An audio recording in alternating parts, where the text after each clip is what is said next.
누구에게나 가시가 있습니다.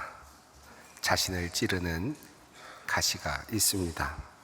아무리 잘생긴 사람이라 할지라도, 또 아무리 높은 자리에 있다 할지라도 가시가 없는 사람은 없습니다. 좋은 집에서 건강도 잘 유지하며 잘 살아가는 듯 보이지만 부부 관계가 지옥과 같은 사람도 있고, 또 자녀 문제로 늘 눈물을 흘려야 되는 사람들도 있고, 또 나이 드신 부모님 때문에 여러 가지 고생을 하시는 그런 분들도 있습니다. 몸은 멀쩡한데 정신적으로 나약한 사람도 있고, 또 육체가 온전하지 못하여서 장애를 가지고 살아가는 사람들도 있고, 또 태어나면서부터 보지 못하거나 듣지 못하는 장애로 태어난 그런 사람들도 있고, 살다가 교통사고나 낙상사고를 당해서 심각한 장애를 겪으며 살아가는 그런 분들도 있습니다. 바울도 예외는 아니었습니다. 바울에게도 자랑할 만한 것이 상당히 많이 있었습니다. 바울은 이렇게 말합니다. 나는 육신에도 신뢰를 둘만 합니다. 다른 어떤 사람이 육신에 신뢰를 둘 만한 것이 있다고 생각하면 나는 더욱 그러합니다. 나는 난지 8해 만에 할례를 받았고, 이스라엘 민족 가운데서도 베냐민 지파요, 히브리 사람 가운데서도 히브리 사람이요, 율법으로는 바리새파 사람이요, 열성으로는 교회를 박해한 사람이요, 율법의 의로는 흠잡힐 데 없는 사람이었습니다. 한마디로 말하면 종교 지도자로서 어떠한 결격 사유도 없는 아주 대단한 그런 가문에서 또 훈련을 받은 그런 사람이었다라고 하는 말씀입니다. 심지어 오늘 본문 말씀인 고린도후서 12장에서 그는 자기 자신이 셋째 하늘에 올려져서 아주 놀라운 비밀을 보았다라고 그렇게 이야기를 하고 있습니다. 나는 그리스도를 믿는 사람 하나를 알고 있습니다. 그는 14년 전에 셋째 하늘에까지 이끌려 올라갔습니다. 이 사람이 낙원에 이끌려 올라가서 말로 표현할 수도 없고 사람이 말해서도 안 되는 말씀을 들었습니다. 나는 이런 사람을 자랑하려고 합니다. 한마디로 종교 지도자가 되기에는 흠잡을 데 없는 사람이었습니다. 종교 교육도 제대로 받았고, 좋은 가문에 태어났고, 심지어는 신비한 체험까지도 했던 사람이었습니다. 자, 그런데 이렇게 인간적으로 자랑할 것이 많은 바울에게도 가시가 있었습니다. 바울은 이렇게 말합니다. 내가 받은 엄청난 계시들 때문에 사람들이 나를 과대평가하는지도 모릅니다. 그러므로 내가 교만하게 되지 못하도록 하나님께서 내 몸에 가시를 주셨습니다.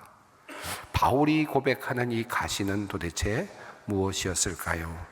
우리는 먼저 바울이 말하고 있는 이 가시라는 단어를 조금 더 살펴볼 필요가 있겠습니다. 우리는 흔히 바울이 말하는 이 가시를 그저 나를 찌르고 나를 귀찮게 하고 또 나를 이따금씩 고통스럽게 하는 그와 같은 것으로 생각을 합니다. 왜냐하면 가시라고 하는 단어가 의미하는 바가 그런 느낌을 주기 때문에 그렇습니다.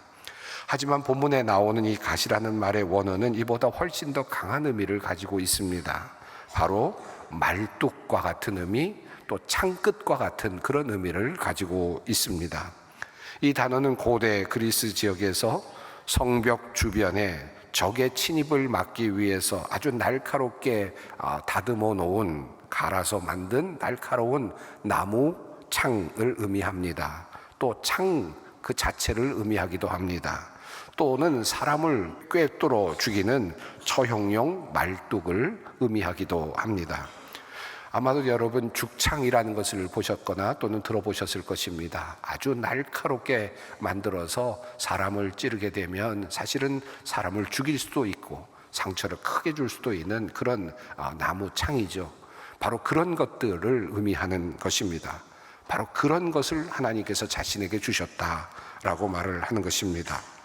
그러므로 바울이 말하고 있는 이 가시는 자신을 종종 따끔따끔하게 하는, 그렇게 만드는 수준의 고통이 아니라 온몸을 관통하여 옴짝달싹하지 못하게 만드는, 그야말로 압도적인 통증을 유발하는 형벌과 같은 수준의 고통이었음을 말하고 있습니다. 바울은 다시 이 가시가 어떤 것인지를 다시 한번 다른 방법으로 이렇게 설명합니다. 하나님께서 내 몸에 가시를 주셨습니다. 그것은 사탄의 하수인이라고 할 수 있는데 그것으로 나를 치셔서 나로 하여금 교만해지지 못하게 하시려는 것이었습니다. 여기 보면 사탄의 하수인, 새 번역은 이렇게 번역하고 있고 개역개정은 사탄의 사자라는 번역을 하고 있습니다. 이 말은 참으로 무서운 말이 아닐 수 없습니다. 하나님께서 사탄에게 바로 이 바울을 칠 수 있도록 그 권한을 넘겨주셨다, 양도해 버리셨다라고 하는 뜻을 가지고 있기 때문입니다. 그저 하나님께서 스스로 우리를 또는 바울을 훈련시키기 위해서 주시는 시련이나 그런 잠깐의 고난이 아니라 마치 욥이 당했던 그런 것처럼 하나님께서 사탄에게 모든 고난을 내어주셔서 넘기셔서 욥을 고통스럽게 하셨던 것처럼 그런 고난, 바울에게도 그런 고난이 주어졌다라는 말씀입니다. 그저 몸이 조금 아픈 것을 넘어서는, 그저 일반적인 수준을 넘어서는 아주 극심한 고통과 고난을 의미하는 말입니다. 사탄의 사자가 자신을 쳐서 괴롭게 한다라고 표현을 했는데 여기서 친다라고 하는 이 말은 주먹으로 사정없이 내리친다라는 뜻입니다. 싸구려 취급을 하며 모욕한다라고 하는 뜻을 가지고 있습니다. 한마디로 말하면 능멸한다라고 하는 그런 뜻입니다. 자신을 우스운 사람으로 만들고 보잘것없는 사람으로 만들고 존재감 없는 사람으로 만들어버리는 그런 아주 강력한 그런 폭력을 의미하는 단어입니다. 그야말로 한번 당하면 자존감이 확 떨어지는 그와 같은 모습이라고 할 수 있겠습니다. 바울이 가졌던 이 가시는 그렇다면 무엇이었을까요? 학자들은 이 가시가 간질병이었을 것으로 추정을 하죠. 아마 여러분 아마도 많은 설교를 통해서 이 내용을 들으셨을 것입니다. 갈라디아서에서 바울은 이렇게 말합니다. 너희를 시험하는 것이 내 육체에 있으되 이것을 너희가 업신여기지도 아니하며 버리지도 아니하고 오직 나를 하나님의 천사와 같이 또는 그리스도 예수와 같이 영접하였도다. 너희를 시험할 만한 것이 내게 있었다. 혹시 너희가 나를 업신여길 수도 있었던 것이 내게 있었다라고 바울은 말합니다. 그가 종종 설교를 하던 중에 거품을 물고 쓰러졌다면 어떤 느낌이 들었을까요? 제가 만약에 설교를 하다가 그렇게 된다면 여러분은 어떤 느낌이 드시겠습니까? 과연 제가 말하는 그 말을 신뢰하실 수 있을까요? 종종 그때마다 얼굴이 찌그러지고 침을 흘리며 거품을 물고 쓰러지곤 한다면 여러분은 제가 하는 말을 과연 신뢰하며 들으실 수 있겠습니까? 사탄의 사자 하수인이 그와 같은 조종을 하고 있다라고 한다면 그저 평상시에 아무도 없을 때 그런 일을 했을까요? 설교를 할 때나 능력을 베풀 때나 하나님의 권능이 나타나려고 할 때나 또는 병자들을 고칠 때 같은 결정적인 순간에 그의 몸을 뒤틀어 버리고 거품이 나게 하고 그러지 않았겠습니까? 그때마다 그는 얼마나 참으로 창피했겠습니까? 얼마나 보기가 정말 힘들었을까요? 바로 그런 모습을 우리에게 알려주고 있는 것입니다. 다른 사람들의 병은 고치면서 정작 자기의 병을 못 고치고 발작을 일으키곤 한다면 사람들은 그를 어떻게 생각하겠습니까? 사탄은 아마 때가 될 때마다, 기회가 있을 때마다 자신을 우스운 사람, 보잘것없는 존재로 만들어 버리곤 하였을 것입니다. 바울이 겪고 있는 이런 큰 창과 같은 가시는 절대로 기도하지 않았기 때문에 일어났던 일은 아니었습니다. 바울은 이 문제를 놓고 3번이나 간절히 기도했다고 그렇게 말씀합니다. 이것이 내게서 떠나가게 하기 위하여 내가 3번 주께 간구하였더니, 여기서 3번이라는 말의 의미는 횟수로 3번이라는 의미를 넘어서서 이 문제를 놓고 응답을 받을 때까지 기도했다라고 하는 뜻을 함께 가지고 있습니다. 자, 그런데 바울이 받은 응답, 하나님의 말씀은 과연 무엇이었습니까? 나에게 이르시기를 내 은혜가 내게 족하도다. 이 말씀의 의미는 무엇일까요? 이 말씀의 의미는 실은 거절의 말씀이시죠.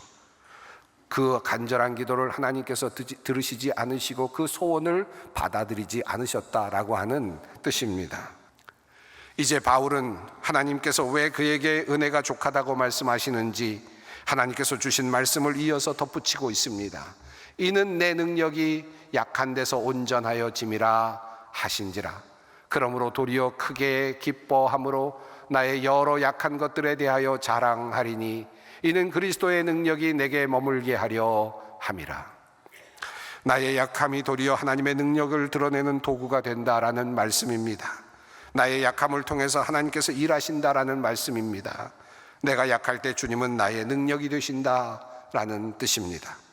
이 말씀의 첫째 의미는 그러므로 우리가 경험하고 있는 고통의 현실, 그 가시를 이길 힘과 능력을 주님께서 우리에게 풍족히 내려주신다라고 하는 말씀입니다.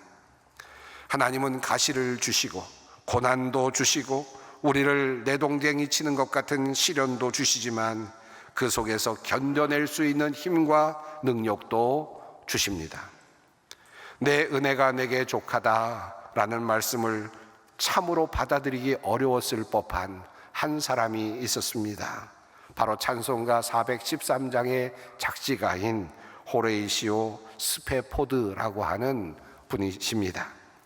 우리가 고난당할 때 자주 부르는 찬송가 413장, 내 평생에 가는 길로 시작되는 바로 그 찬송가의 작사자, 그의 삶은 사도 바울이 말한 가시의 위력을 고스란히 담고 있는, 그리고 어쩌면 그것을 넘어서는 그와 같은 고난의 고행의 현장이었습니다. 스페포드는 미국의 시카고에서 성공한 법률가였고 대학 교수였습니다. 무디 전도자를 돕는 신실한 기독교 신자였고 또 사업가이기도 했습니다. 그러나 그의 삶에 감당할 수 없는 불행이 계속해서 이어졌습니다. 나름 많은 재산을 소유하고 있었던 그는 시카고에서 부동산 투자를 하게 됩니다. 자신의 돈뿐만 아니라 다른 사람의 돈까지 빌려서 그렇게 큰 부동산 투자를 하게 되었습니다. 그런데 1871년 역사적인 시카고 대화재 사건이 일어납니다. 자신이 가지고 있었던 재산이 한순간에 모두 잿더미로 바뀌었고 부도가 나는 그런 불행을 겪게 되었습니다. 천신만고 끝에 다시 조금 이제 재기를 하려고 하던 중에 아내와 네 딸이 프랑스행 여객선을 탔다가 대서양 한가운데서 영국 선박과 충돌하여서 단 12분 만에 배가 침몰하게 되는 사건이 일어나게 됩니다. 배에 탔던 226명의 사람들이 사망을 했습니다. 스페포드의 네 딸 애니, 매기, 그리고 베시, 그리고 티네타 네 딸이 모두 물에 빠졌고 살아나지 못했습니다. 오직 그의 아내 안나만이 물 위로 떠올라 적극적으로 구조가 되었습니다. 아내가 영국 웨일즈에 도착해서 남편에게 보낸 전보는 단 2단어였습니다. Saved alone. 혼자 살아남았음. 이 전보를 받은 스페포드의 심정이 어떠했겠습니까? 내 은혜가 내게 족하다라는 말이 과연 귀에 들어왔을까요? 재산도 잃고 하나 또한 네 딸을 잃고 이제 한 사람 아내만 남아 있습니다. 그저 이제 그는 지옥을 경험하고 있었을 것입니다. 모두를 잃은 것 같은 아버지의 마음, 그것이 그의 마음이었을 것입니다. 스페포드는 아내를 데려오기 위해서 곧장 영국행 배에 올라탑니다. 여객선이 대서양을 가로질러 가던 어느 날 밤 선장이 조용히 스페포드를 불렀습니다.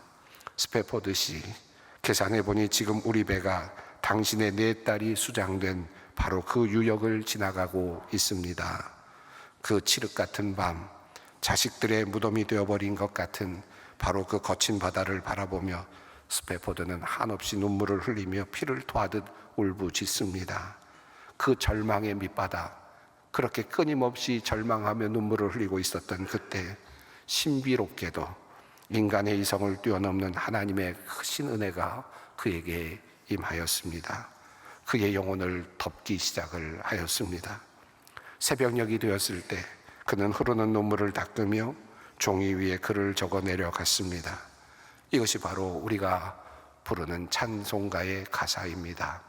평화 같은 강이 내 길을 인도할 때나 슬픔이 파도처럼 밀려올 때나 내 운명이 무엇이든 주님은 내게 이렇게 말하도록 가르치셨네. 내 영혼 평안해, 내 영혼 평안해. 내 평생에 가는 길 순탄하여 늘 잔잔한 강 같든지 큰 풍파로 무섭고 어렵든지 나의 영혼은 늘 편하다. 내 영혼 편안해, 내 영혼 평안해. 저 마귀는 우리를 삼키려고 입 벌리고 달려와도 주 예수는 우리의 대장되니 끝내 싸워서 이기리라. 내 영혼 평안해, 내 영혼 평안해. 저는 목회자로서 이러한 평안이 있다는 사실을 우리 소망의 모든 성도들에게 꼭 알려드리고 싶습니다. 그리고 우리 모든 성도님들이 바로 이 하나님의 은혜, 하나님께서 내려주시는 이 평안, 어떤 상황 속에서도 누릴 수 있는 평안을 여러분들이 경험하시고 누릴 수 있었으면 좋겠습니다. 이 평안은 결코 명상이나 또는 묵상이나 또는 어떤 정신치료나 요가나 어떤 호흡법이나 이런 것을 통해서 이루어지는 것이 아닙니다. 바람과 같고 어둠과 같고 칠흑과 같은 어둠 속에서 밝은 빛이 들어오고 모든 것이 깨끗하게 사라지는 것 같은 바로 그러한 경험입니다. 맑아지고 청명해지고 그리고 빛이 들어오는 경험입니다. 그 경험이 신앙의 기쁨입니다. 그 경험이 하나님의 임재입니다. 바로 그 경험을 여러분들이 꼭 하실 수 있었으면 좋겠습니다. 이는 내 능력이 약한 데서 온전하여 짐이라 하신지라. 그러므로 도리어 크게 기뻐함으로 나의 여러 약한 것들에 대하여 자랑하리니 이는 그리스도의 능력이 내게 머물게 하려 함이라. 이 말씀의 두 번째 의미는 바울이 이 일을 하는 것이 아니라 하나님께서 이 일을 하신다라는 사실을 드러내시고자 하신다는 뜻입니다. 바울의 연약함은 스스로를 자랑할 수 없게 만듭니다. 말씀을 전하면서 거품을 물고 쓰러지곤 하는 그의 연약함에도 불구하고 하나님께서는 복음이 전파되게 하시고 그 와중에서 복음을 듣고 회개하는 사람이 나타나게 하시고 변화되는 사람들이 늘어나게 하십니다. 이것은 전적으로 하나님의 일이었습니다. 그러므로 바울은 자랑할 수 없는 것입니다. 그러므로 바울은 그의 연약함만을 자랑할 뿐입니다. 일하시는 분은 그리스도이시며 하나님이시기 때문입니다. 그러므로 바울은 자기 자신이 교만해져서는 안 된다는 사실을 알고 있습니다. 그리고 교만하지 않게 하기 위해서 하나님께서 자신에게 그 가시를 주셨고 그 가시를 제거하지 않으신다고 생각하며 고백합니다. 여러 계시를 받은 것이 지극히 크므로 너무 자만하지 않게 하시려고 내 육체에 가시 곧 사탄의 사자를 주셨으니 이는 나를 쳐서 너무 자만하지 않게 하려 하심이라. 바울은 이 말씀을 하면서 자만하지 않게라는 표현을 앞과 뒤에 두 번이나 반복적으로 사용하고 있습니다. 그만큼 중요하다라는 뜻입니다. 하나님께서 바울에게 가시를 거두어 가시지 않는 이유는 바울이 맡은 일을 자만하지 않고 자신의 힘으로 했다고 말하지 않고 하나님의 능력을 의지해서 하기를 원하셨기 때문이다라는 고백입니다. 그러므로 바울에게 이 절망적인 가시요 사탄의 하순이라고 할 수 있는 이 고통스러운 인생의 그 짐은 바울을 바울되게 만드는 매우 중요한 도구였고 하나님의 선물이었음을 알게 됩니다. 바울의 가시는 그가 너무 높아져서 교만이라는 절벽으로 떨어지지 않도록 그를 낮은 자리에 묶어두는 하나님께서 주신 그런 선물이었으며 안전한 말뚝이었습니다. 무너지지 않게 붙들어 주시는 것도 은혜인 것입니다. 타락하지 않도록 붙들어 주시는 것도 하나님의 은혜인 것입니다. 이는 내 능력이 약한 데서 온전하여 짐이라. 지금으로부터 약 40여 년 전쯤에 제가 심호하고 있었던 교회에 보잘것없고 정말 불행해 보이는 한 여성이 휠체어를 타고 들어왔습니다. 부모의 인도를 받아서 말도 제대로 하지 못하던 그런 여성이었습니다. 뇌성마비로 공부도 제대로 못했고 절망 가운데 죽을 날만 기다리고 있었던 이 여인에게 하나님의 능력이 임하였습니다. 제대로 말하기도 어려운 그의 입술을 통하여, 그리고 조금씩 새어나오는 그런 그의 입술을 통하여 어느 누구도 감히 고백하지 못했던 엄청난 신앙의 고백이 쏟아져 나왔습니다. 바로 송명희 시인의 이야기입니다. 그가 간증을 하는 동안에 그의 어머니는 그의 입에서 흘러나오는 침을 하염없이 연신 그렇게 닦아 주어야 했습니다. 그 보잘것없어 보이는 사람에게 하나님의 능력이 임하였습니다. 그의 고백입니다. 나 가진 재물 없으나, 나 남이 가진 지식 없으나, 나 남에게 있는 건강 있지 않으나, 나 남이 없는 것 있으니, 나 남이 못 본 것을 보았고, 나 남이 듣지 못한 음성 들었고, 나 남이 받지 못한 사랑 받았고, 나 남이 모르는 것 깨달았네. 공평하신 하나님이 나 남이 가진 건 나 없지만 공평하신 하나님이 나 남이 없는 것 갖게 하셨네요. 하나님의 능력은 약한 데서 시작이 됩니다.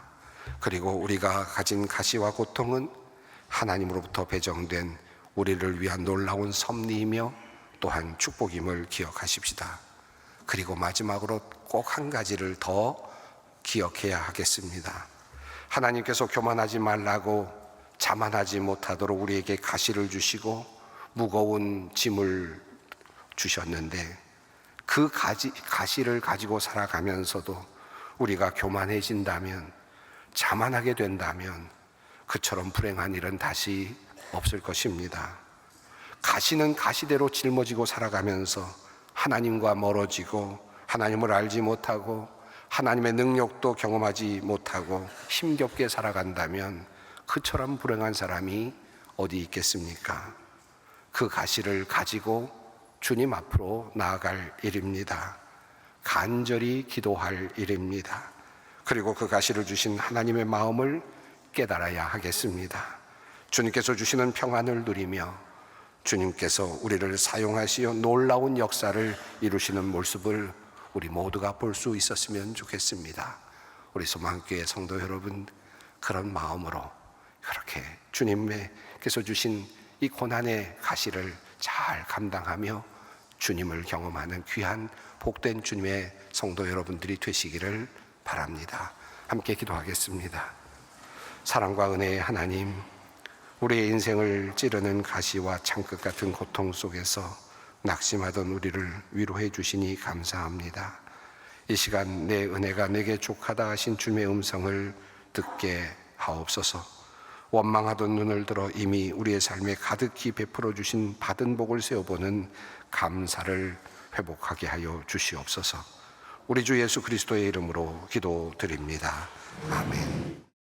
이 프로그램은 여러분의 미디어 선교 후원으로 제작되었습니다. 선교는 사명, 후원은 동역. 당신도 복음을 전할 수 있습니다.